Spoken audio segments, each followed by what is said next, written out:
Out of 8 billion people on this planet, you're one of the very few who will hear this today. This message didn't land in front of you by accident. It didn't pop up on your screen by coincidence, in the middle of 1,000 other videos, on some random day, at some random hour.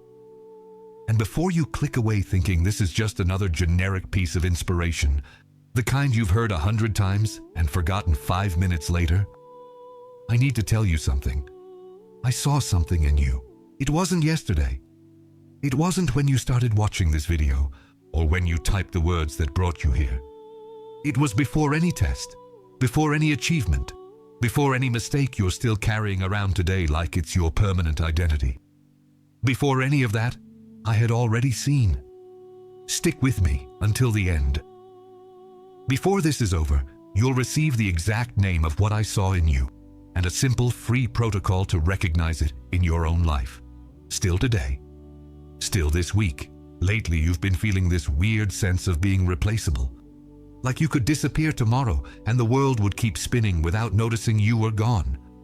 Like you need to do something extraordinary, achieve something visible, accomplish something everyone recognizes just to deserve being noticed, chosen, remembered by anyone, including me.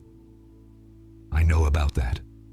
I know that specific weight, and that's exactly why this message reached you today, and not tomorrow, and not next week, when maybe you would have given up waiting altogether. You've been waking up at 3 in the morning without really knowing why. It's not the usual insomnia, the kind any tired person blames on work stress. This is different. The room is dark, the house is dead silent, and something inside you just switches on, like you've been called by a name you haven't learned to recognize yet. You stare at the ceiling, try to go back to sleep, roll over one way, roll over the other, and you can't. You just lie there, your heart beating a little faster than it should, without any rational explanation for what's happening to you at that hour. You've also been looking at yourself in the mirror early in the morning, before anyone else in the house is awake. That quiet moment, just you and your reflection. Before the day starts demanding a face that smiles, a voice that answers in the right tone, a whole person who handles everything that needs handling. You seek. You dedicate yourself. You do everything right, and yet abundance never comes. And the worst part? You start wondering if you're doing something wrong, if you're being heard up above, if it's meant for you at all. It's not a lack of faith or worthiness. It's a spiritual blockage that ordinary prayer alone cannot break. The Miracle Journal unblocks this in 21 days with a spiritual protocol that works exactly where your prayer doesn't reach. Along with the journal, you'll also receive as a gift the prayer guide and the Psalms manual, with the most powerful sacred practices and texts to deepen your transformation. To claim your version of the journal, tap the link in the comments right below this video. A voice that smiles, a voice that answers in the right tone, a whole person who handles everything that needs handling. In those few seconds, alone, in the dim light of the bathroom or the bedroom, you've quietly asked yourself if there's anything special about you, anything that justifies all this struggle, or if you're just another ordinary face trying to get through another ordinary day with no purpose behind it. And over time, you learn to smile in public and hurt in private. You learn to keep the conversation light at work, to laugh at the right joke at the right time, to answer, "I'm good, thanks," when someone asks how you're doing, even when that's the biggest polite lie of your day. And then, when the door closes, when you're alone with no one to perform for, the weight comes back all at once, like it's been waiting patiently outside all day. Nobody sees that part. Nobody knows how much it costs to keep that smile running all day, hour after hour, without ever stopping to really breathe. At night, before you fall asleep, you take a silent inventory of everything that still hasn't arrived. The relationship that never came. The professional recognition that never happened. The door that stays shut no matter how politely, how persistently, how patiently you knock on it. And you compare, even without meaning to, your life to the lives of people who seem to have been chosen faster, easier, more visibly with less apparent effort. It's not jealousy, and you know that. It's a deeper, quieter pain. It's the constant feeling of being forgotten while everyone around you seems to be getting picked, celebrated, lifted up. I need to tell you something before I go on. Feeling this way isn't weakness. It isn't a lack of faith. It isn't a sin. It isn't something to be ashamed of. It's the mark of someone who's still standing after countless nights that no one else saw. And that alone says something about who you really are, long before any explanation. If any of these scenes hit home for you, now's the time to mark it. The like on this video isn't just a number for the algorithm, not just an empty statistic. It's your public amen. It's you saying, silently, in front of everyone, "This is about me." And heaven records what you confess openly, even without a single word spoken out loud. Now listen closely, because what comes next changes everything you thought about that feeling of invisibility you've been carrying for so long. That sense of being forgotten that you carry around isn't proof that you've been left behind. It isn't evidence that nobody cares. It's the exact disguise of the moment when you were being watched more closely than at any other period in your life. That's how I work. In the silence, far from the applause, right where no one else is looking, that's where I'm most present, most attentive, most near. In this video, you're going to receive a simple protocol that will teach you to recognize my gaze already moving in your life, even when it seemed like absolutely nothing was happening, even on the most stagnant, emptiest days. And at the end, you'll be able to declare with your mouth and your heart aligned that you've already been seen and chosen. Not because you earned it, not because you performed well, not because you did enough, but because you were called. I want to tell you something before we go any further, because I need you to hear this before any other part of this message. I recognize the exact moment when you almost gave up believing you could be chosen. That specific night, that precise moment when you thought, maybe this is never going to be about me. Maybe I'm the exception who gets left out. I saw it. I was present in that exact second. And I also saw that you didn't give up completely. Even though you were so close, something in you kept standing. Even tired, even doubting, even without the strength to explain why. That part of you that didn't let go completely, that's exactly the part I chose before anything ever happened. Close your eyes for a moment, if you can right now, and pay full attention to what I'm about to show you. There are signs already happening in your life. Physical, real, concrete signs that most people dismiss as coincidence, fatigue, or chance, but that are actually proof that something has already been moving around you, quietly, longer than you realize. The first sign is that middle of the night waking up that you already know all too well. You've probably called it insomnia, built-up anxiety, everyday stress that won't let you rest properly. And I understand why you'd call it that, because that's what it looks like at first glance. It's the easiest explanation to accept. But what's really happening is your spirit being awakened to recognize its own worth before your mind is ready to fully accept it. You wake up because a part of you already knows something the rest of you hasn't rationally grasped yet, and that part insists on calling you night after night until you finally listen. The second sign is subtler, and for that very reason easier to ignore in the middle of the daily rush. It's that strange discomfort you feel around empty compliments, shallow validation. Those nice words people say just to fill the silence in a conversation.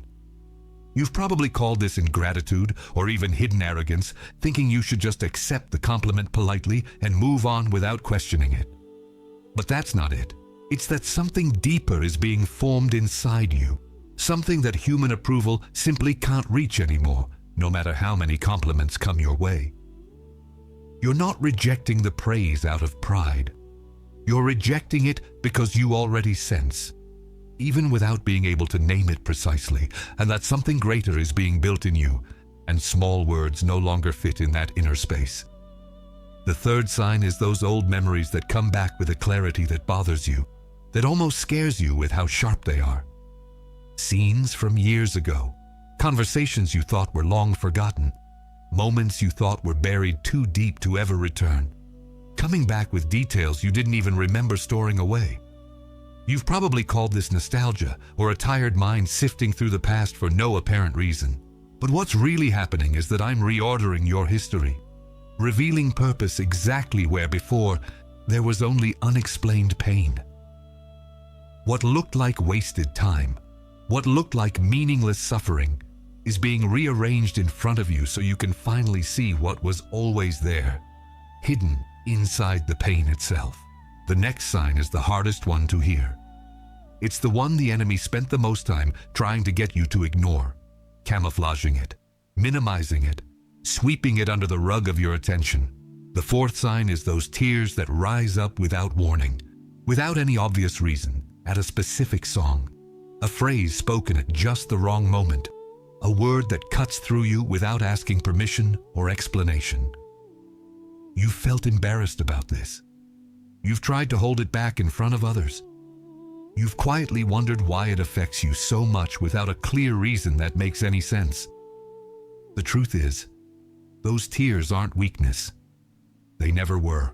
They're your spirit recognizing its own calling before your mind understands what's being said or felt. The body cries first because the soul already understood long before reason could catch up. And now we've reached the hardest part of all, the climax of this list, the lie that repeats itself more forcefully in your head than any of the others we've talked about so far. It's the feeling that you're too ordinary to be chosen. Too ordinary, too forgettable, too far behind with nothing special about you that justifies so much attention. This is the enemy's most persistent lie, repeated night after night, day after day, because it's the exact opposite of what I'm seeing when I look at you right now. If that word reached you just now, write free in the comments. You don't need to explain. You don't need to give any details. Just write it, because that's your confession that something here is real. Something here is about you. Close your eyes for a second. Take a slow, deep breath. What I'm about to tell you won't work if your attention is split between this message and 3 other things at the same time. There's an old story that a lot of people have heard in passing, but few have really stopped to understand the full weight of it. In a house in the countryside of Bethlehem, a prophet named Samuel was sent with a specific, direct, urgent mission. He needed to anoint a new king among the sons of a man named Jesse, and one by one, the brothers were presented before him, in order, each one more impressive than the last. The first one was tall, had a kingly bearing, and Samuel immediately thought he was the one. But the answer he got was clear and definitive. People look at the outward appearance, but I look at the heart. The second son passed before the prophet. The third one, too. 7 brothers in total passed before Samuel that day, and not one of them was chosen, to the surprise of everyone there. And then Samuel asked, almost without hope, if there was another son in that house. And the father said yes, the youngest one, but he was out in the fields far away, taking care of the sheep all by himself. Nobody had thought to call him to that important ceremony. Nobody imagined he was relevant enough to even be in that room. While the brothers paraded in front of the prophet, trying to look worthy, trying to impress with posture and appearance, I already had my eyes fixed on the forgotten youngest son, alone in the field, smelling like sheep, tired from manual labor, not knowing he was already being chosen while he worked with no one even looking his way. That youngest son was David, and before he knew anything about his own life, before he ever faced a giant in front of the entire army, before he ever wrote a single psalm, he had already been seen and chosen in the field, in obscurity, in complete anonymity. The choice didn't come after the victory over Goliath. The choice came first, long before, in the place where no one was clapping, where no one even knew his name properly. There's also a secular image that helps you understand this from a different angle. Picture a sculptor standing in front of a block of raw stone, shapeless with no apparent beauty to the eyes of passers-by. Someone looking from the outside sees only heavy stone, a formless mass that doesn't seem worth the effort. But the sculptor sees something completely different in front of the same stone. He already sees the finished statue, complete, whole inside that rough block before any chisel stroke touches the surface. The final form already exists in there, silent, waiting. It just hasn't been revealed yet to the eyes that can only see the surface. You are that stone. And just like David didn't know he had already been chosen while he shepherded alone in the field, without an audience, without recognition, you too have already been seen before you realized anything, before you understood why, before you had a single piece of concrete proof to present to anyone. If you recognized yourself in David out in the field, forgotten, or if you felt like that rough stone waiting patiently to be revealed, write it in the comments right now. Write David in the field, or write rough stone. Write whatever hit you deepest in this moment. Let me stop for a full minute before I continue with what comes next. You've made it this far after recognizing at least one of these signs in your own routine. Maybe more than one. Maybe all of them. You revisited scenes of pain that, up until this very moment, seemed too small to matter to anyone, let alone to heaven. You identified with a forgotten youngest son out in the field, or with that rough stone that hasn't been carved yet, but already carries a complete form inside it, waiting for the right time. And you've reached this point in the message without yet knowing what specific identity you're about to receive, kept especially for this moment. And here is who you are inside all of this. What you're about to hear isn't a human title, isn't a pretty compliment designed just to make you feel good for a few minutes and then fade away. It's what I call you when I talk to heaven about you, in intimacy, far from the ears of this world. I recognize that you almost stopped believing you deserved to be chosen at some point in your journey. I saw the exact day when that doubt almost won completely inside you, and I need you to understand one thing now, with total clarity, with no room for confusion.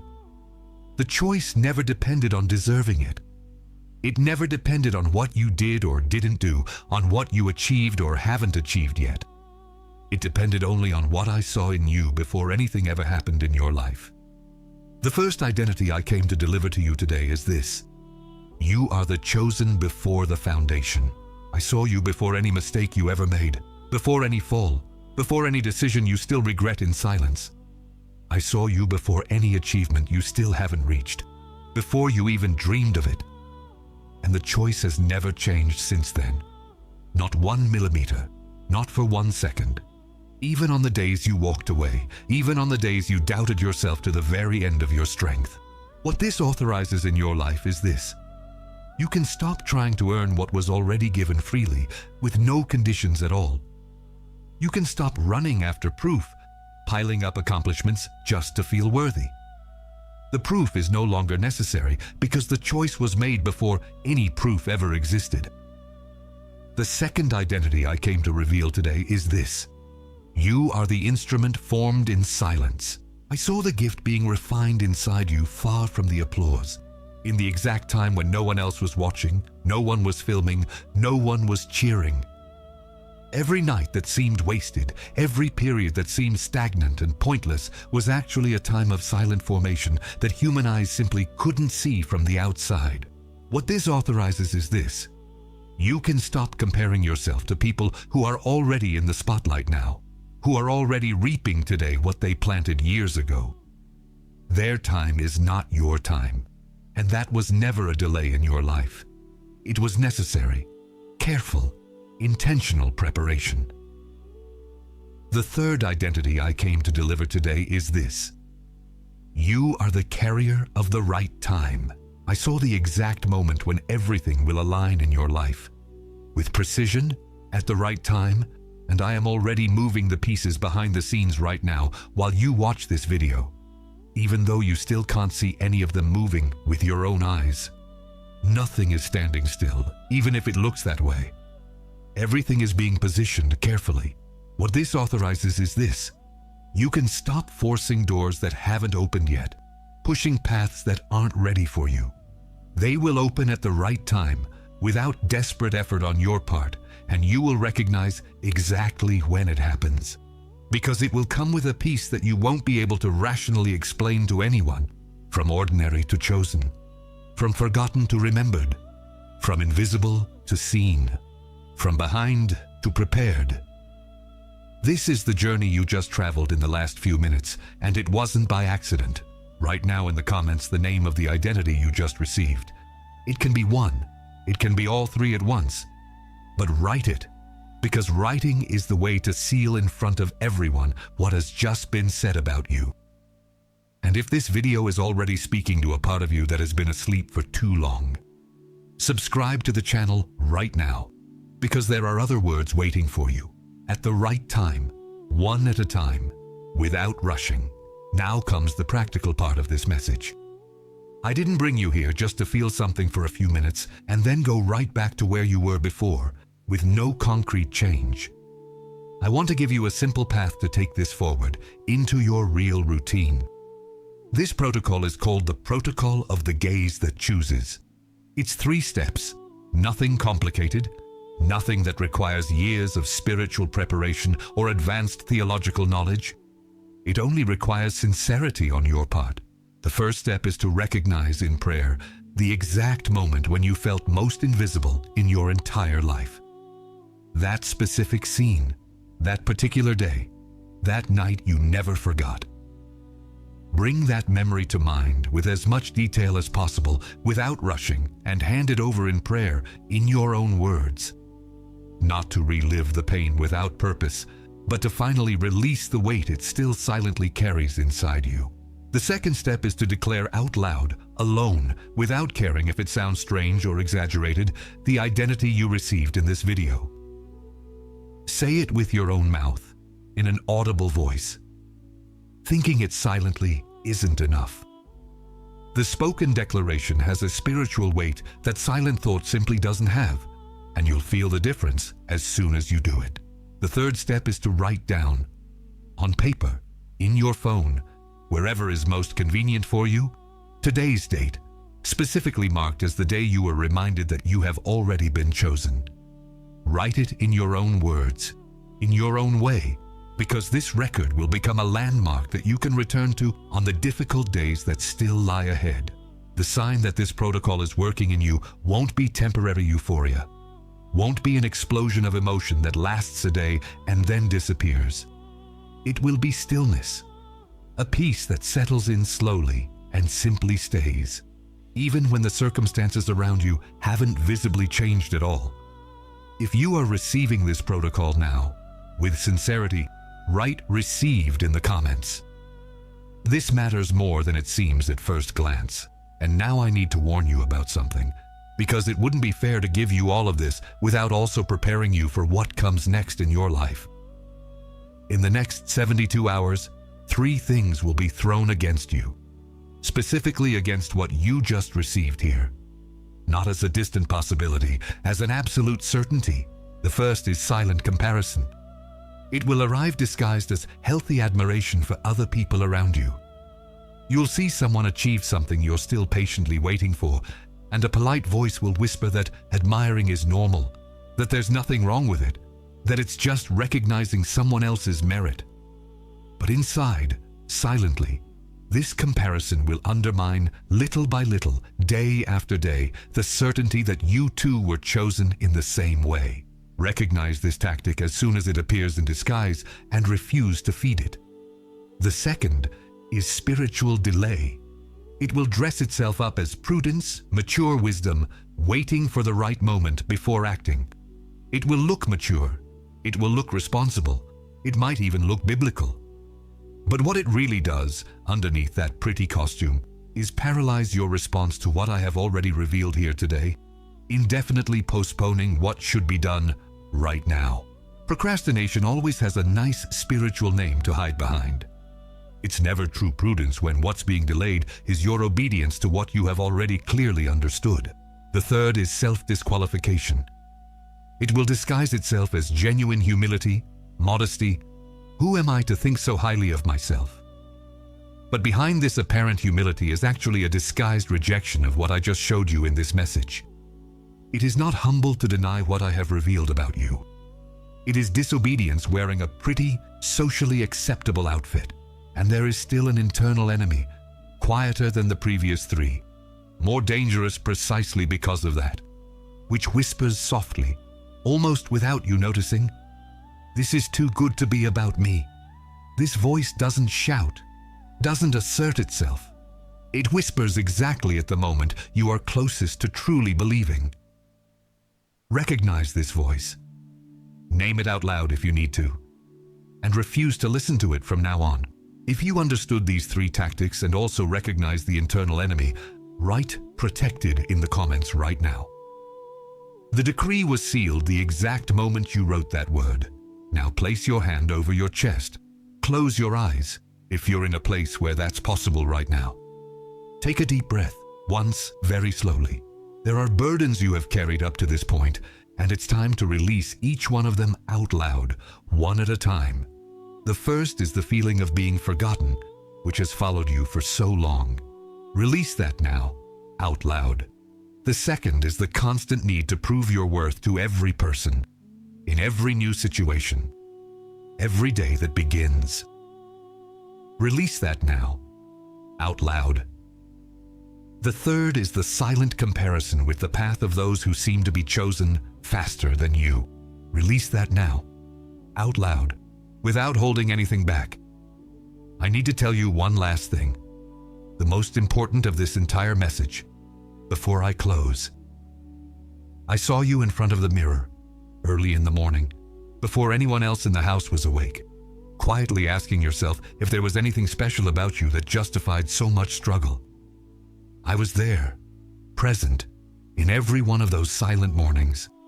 I saw all of it, and I also saw every time you smiled in public while you hurt at home, every time you kept your voice steady so you wouldn't let the weight show that you were carrying completely alone, with no one to share it. I saw all of it, every scene, every moment, and not one of them went unnoticed by me, not for a single second. I saw every early morning when you woke up at 3 o'clock without rationally understanding why, lying in the dark, your heart racing without explanation. And now you know. It was my call, reaching you before your mind was ready to hear and understand. I saw the silent inventory you took, night after night, comparing what hadn't arrived yet with what seemed to have already arrived for everyone around you. And I want you to know now, with all the certainty a single word can carry, that what is yours is kept, protected, reserved, and none of it was forgetfulness on my part. It was time of formation, careful, silent, necessary. I cover your mind now, so that this word does not fade away tomorrow like so many other good things that pass through your life without leaving a mark. I cover your relationships, so that you stop measuring your worth by how people treat you on a bad day. I cover your time, so that you stop running after a hurry that was never my hurry, and begin to truly trust the rhythm that I have already established specifically for you since before the foundation. And I send you back now to your everyday life, not as the same person who started watching this video a few minutes ago, but as someone who already knows with certainty that you were seen long before anything that still needed to be proven. Say it out loud now, even if it's quiet, even if it's just a whisper between you and the silence of the place where you are. I was seen. I was chosen. I don't need to prove it anymore. Say it again, if you need to repeat it. Let these words leave your mouth completely, because the spoken declaration seals what was delivered here today in a way that silence alone cannot seal. If these words reached you and moved something inside you, write "done" in the comments now. Nothing more is needed besides that single word. And before you leave this video, think of one specific person, someone you know well, truly, who has also been feeling forgotten, invisible, too ordinary to be noticed by anyone around them. Send this video to them right now, before the urge passes and you forget, like usually happens. Sometimes the word "someone needs to hear" reaches them through the person who already received it first, exactly like you just did. And if that person wants to go beyond what was delivered in this message, the link is in the first comment. Waiting the same silent and patient way it waited for you until today. In the next video, I'm going to show you what happens after the choice is truly recognized, when the time of silent waiting finally begins to transform into visible movement in front of everyone. Make sure you're here when it reaches you. It is done. You are not the same person you were when this message began. You seek. You dedicate yourself. You do everything right, and yet abundance never comes. And the worst part? You start wondering if you're doing something wrong, if you're being heard up above, if it's meant for you at all. It's not a lack of faith or worthiness. It's a spiritual blockage that ordinary prayer alone cannot break. The Miracle Journal unblocks this in 21 days with a spiritual protocol that works exactly where your prayer doesn't reach. Along with the journal, you'll also receive as a gift the prayer guide and the Psalms manual, with the most powerful sacred practices and texts to deepen your transformation. To claim your version of the journal, tap the link in the comments right below this video.